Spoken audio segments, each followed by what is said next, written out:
Comment faire des Magnum cakes? Alors, d'habitude, on voit comment criqueter. Et là, aujourd'hui, on va voir comment faire des Magnum cakes. Et on va faire une série de vidéos pour réaliser une jolie table avec Magnum cake, cupcake, pourquoi pas layer cake, etc. Alors, pour faire des Magnum cakes, je me suis pas embêté, je vais faire ça rapidement. Du coup, je vais prendre un gâteau du commerce. Pour ma part, je prends un savane au chocolat. Je trouve que c'est l'un des meilleurs compromis pour avoir un bon résultat. Alors, on prend sa vanne, on va tout simplement le réduire en miettes. Une fois qu'on a bien réduit tout ça, on va ajouter un peu de lait pour avoir une pâte, un résultat compact. Pour ma part, j'ai rajouté 60 millilitres de lait et je continue de mélanger jusqu'à obtenir une boule de pâte. Et quand j'appuie dessus, je vois que ça s'effrite pas, c'est que c'est tout bon. Et voilà le résultat.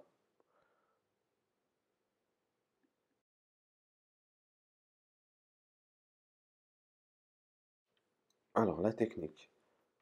On va faire fondre du chocolat. Pour ma part, j'ai fait fondre du chocolat blanc. Après, en fonction de la coque que vous voulez obtenir, vous faites fondre le chocolat que vous voulez, chocolat blanc, chocolat au lait, chocolat noir, ou même du candy melt, c'est du chocolat de couleur déjà prêt. Si vous trouvez que l'aspect n'est pas assez liquide, vous pouvez rajouter progressivement une petite cuillère d'huile pour avoir un résultat beaucoup plus liquide. Et après, vous n'avez plus qu'à étaler. Alors, je vous montre le résultat. Voilà. Une fois que vous avez fait ça pour les différents Magnum Cake, vous pouvez envoyer tout ça au congélateur pour plusieurs heures. Une fois que ça a bien figé, on pourra passer à l'étape suivante. Allez, c'est parti.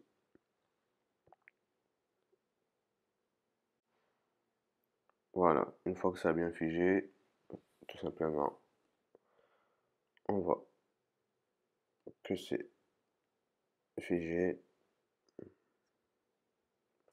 Si vous voyez qu'il y a des trous ou des endroits sur lesquels il n'y a pas eu de chocolat, vous pouvez rajouter. Avec le doigt, c'est beaucoup plus pratique pour masquer les derniers espaces vides. Une fois que vous avez ça, vous allez pouvoir faire des boules avec le gâteau qu'on a préparé tout à l'heure précédemment. Et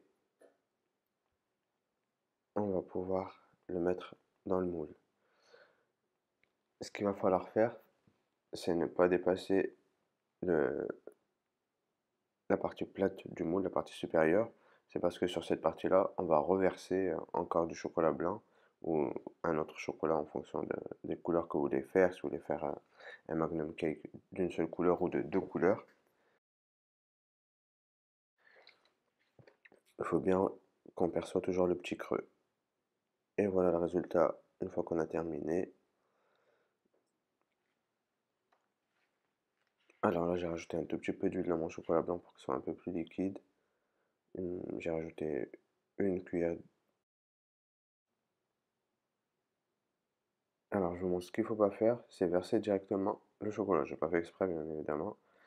C'est avant de verser le chocolat, il va falloir d'abord mettre le bâton à Magnum Cake, parce que bien évidemment, quand on met le bâton, c'est mieux d'avoir la main au-dessus, et, et le résultat, il va pas être lisse au niveau du chocolat. Alors, je vous remontre sur le deuxième comment faire. Voilà, après, sinon, on serait obligé de rattraper toutes mes erreurs. Alors, on met d'abord le bâton sur tous les Magnum Cake. On laisse bien évidemment un petit espacement de un doigt pour ma part, pour pas enfoncer le bâton jusqu'au bout, pour pas éviter qu'on le retrouve qui ressorte de l'autre côté du magnum.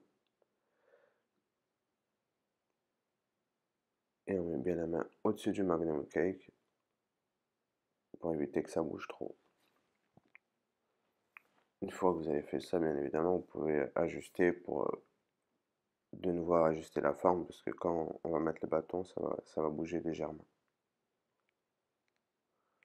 Alors, une fois qu'on a fait tout ça, cette fois-ci, on peut mettre le chocolat. Si vous voyez que le chocolat il a durci, vous pouvez le remettre à chauffer au bain-marie.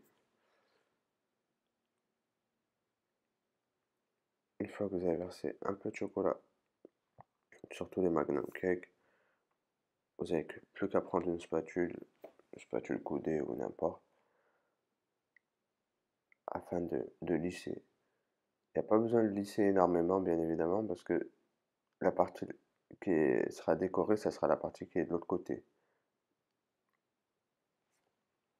C'est-à-dire avec un résultat moyen, il n'y a pas besoin de s'embêter énormément pour que ce soit parfait de ce côté-là.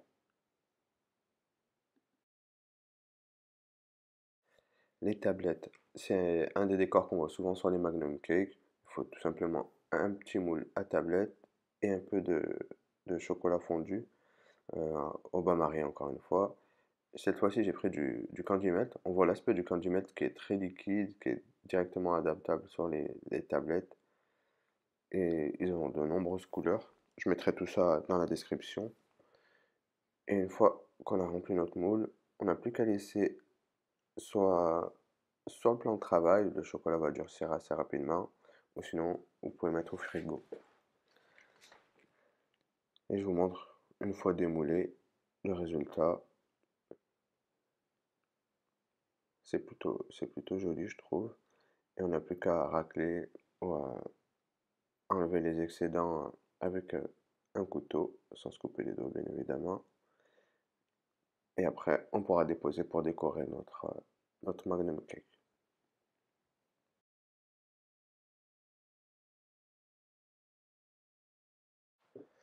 Et voilà, c'est déjà la fin de la vidéo. Voici le résultat des Magnum Cake une fois démoulés. Personnellement, je trouve assez joli. Euh, Après, j'ai fait différents décors. Je suis allé dans des décors assez simples avec des tablettes de chocolat, quelques quelques petites décorations. Pour les décorations, on met juste un peu de chocolat et on pose la décoration dessus. Ou sinon, on peut mettre du caramel beurre salé pour ceux qui sont un peu plus gourmands. Alors, on continuera avec les prochaines vidéos pour la décoration de la table. Allez, je vous dis à la prochaine. Tchou!